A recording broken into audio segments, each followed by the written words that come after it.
Hi friends, Father Frank Pavone here, Director of Priests for Life, bringing you my daily diary update for Wednesday, June 15th through Sunday, June 19th of 2022.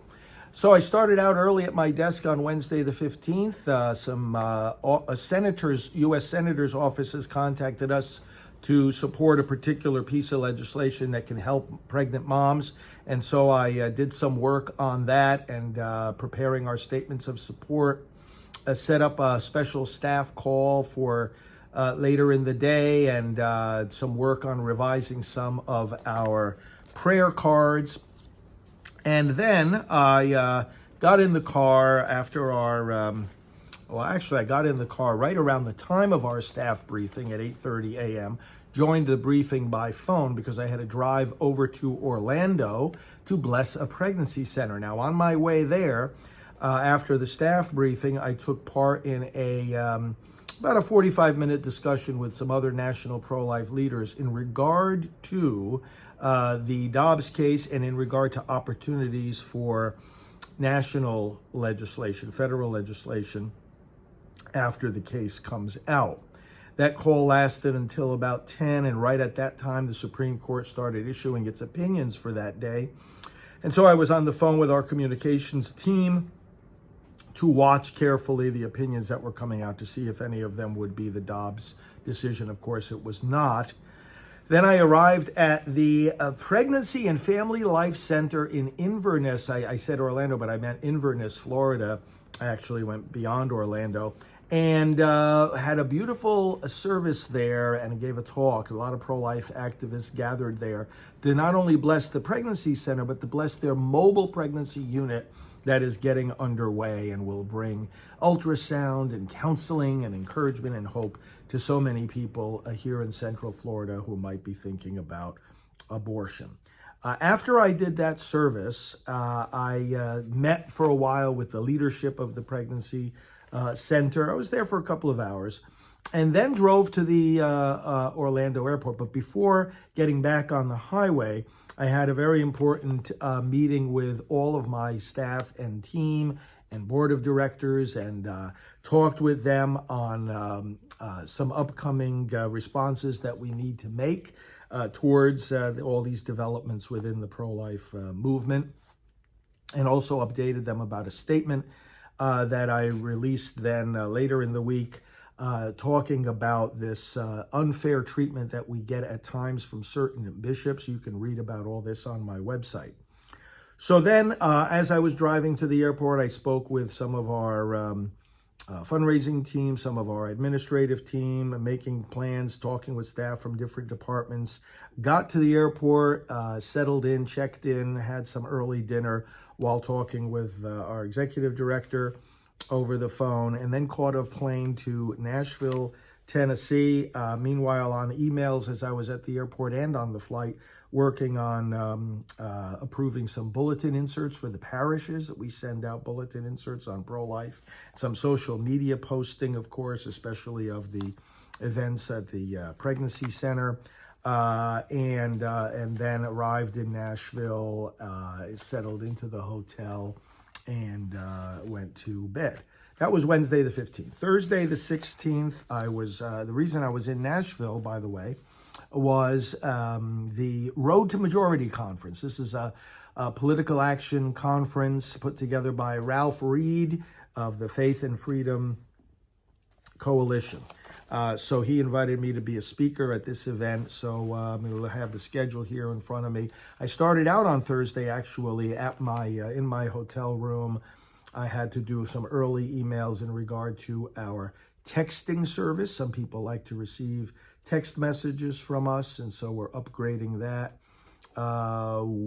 Working on giving some permission to groups that want to use our graphic images of aborted babies, approving the monthly statement that goes out to our monthly supporters, approving ideas for action alerts going out to our list, and then did a media phone call for a paper in Florida, and interacted with some of my staff, and then went down to the special luncheon that started off this Road to Majority conference. At the luncheon, there were some really great speakers, including our good friend from over the years, Ambassador Sam Brownback, and also Nikki Haley was there, and many other good speakers as well.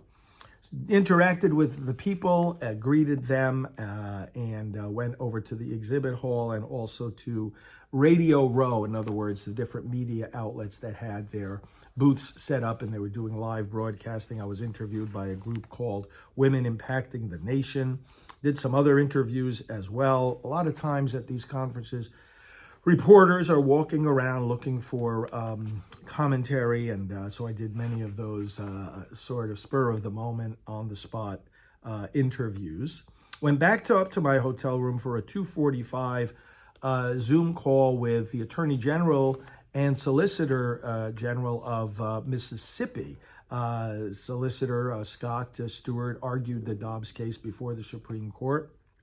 And of course, the Attorney General is the one primarily responsible for defending Mississippi's law, which is at issue in the Dobbs case. Had a briefing with them and other pro-life leaders just to talk about where things stand at the present time. When that call was finished, I caught up on more emails, planning for Radio Maria broadcasts, for upcoming trips, and for a special email blast that we're sending out to Catholic publishers all over the country. And after doing that work at my desk, got on the phone for another interview with a reporter from LifeSite News that wanted my comments on a number of things. And then after that, went back to down to a network with a little bit more with the people attending the conference, and then had the conclusion of the day in that particular way. Now, on Friday the 17th, the day started early with, again, some email work, looking at improvements to our website, working, of course, with our website department. We're constantly interacting, working to get out the word of some people who were praying at the Supreme Court, some of our colleagues, and they were reporting on the demonic activity that they have seen there during these weeks leading up to the Dobbs decision. I worked on the broadcast schedule, on content planning for more broadcasting, on renewal of our trademarks, and I released that public statement that I referred to a little while ago about cancel culture, even in the church. People trying to tell priests like me to shut up. That's not exactly going to work. I participated in the conference. That all of this that I mentioned to you now was very early in the morning. Then I participated in the conference, Road to Majority, listening to key speakers, including Senator Tim Scott, Lieutenant Governor Mark Robinson, North Carolina, various senators, representatives, Paula White Kane, spiritual advisor to President Trump, and listening to and interacting with these people all through the course of the morning into the afternoon, when we welcomed President Donald Trump. And he came and he gave a fantastic address and talked about the spiritual battle that we are in. Greeting all the different people that were there, doing radio and other interviews, then brought me to the late afternoon where I had to go back up to my room. I had to send some remarks to certain reporters via email that they were requesting my comments. Talked with our vice chairman, phone call update with him. Then went back into the media area. I had a 6:15 p.m. Interview on Newsmax, followed by a 6:45 p.m. interview on Real America's Voices. And we were talking again about the conference, and caught up with some other of my administrative team that night, and that concluded Friday.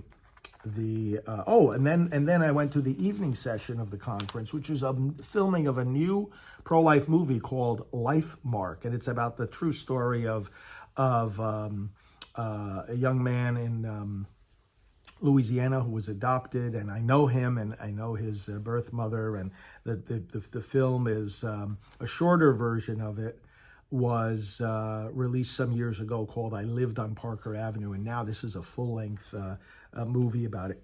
Very good. It's not in its absolutely final form yet, but it is really, really good and will be released September the 9th.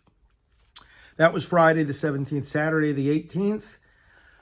Up early and again interacting. Started with a radio interview downstairs after I had breakfast, an 8:15 radio interview, and then interacting with all the people. The speakers went into the green room. Saw Judge Janine Pirro, had some conversation with her. Was with Kayleigh McEnany, had some discussion with her, gave her a blessing. She's pregnant right now. Herschel Walker, running for Senate in Georgia, said hello to him.